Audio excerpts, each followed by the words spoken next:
Vaadates su silmi, näed ma imeilus inimest, kes mulle alati meeldinud, keda ma olen armastanud ja kes on mulle alati olnud see kõige hingelähedasem inimene, keda ma siin tunnen.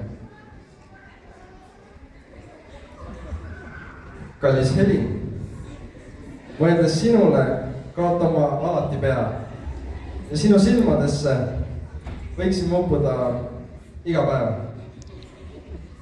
Ja nüüd tahaksingi lausada need read. Kas sa tuleksid mulle naiseks, kallis Heli? Kallis Janne.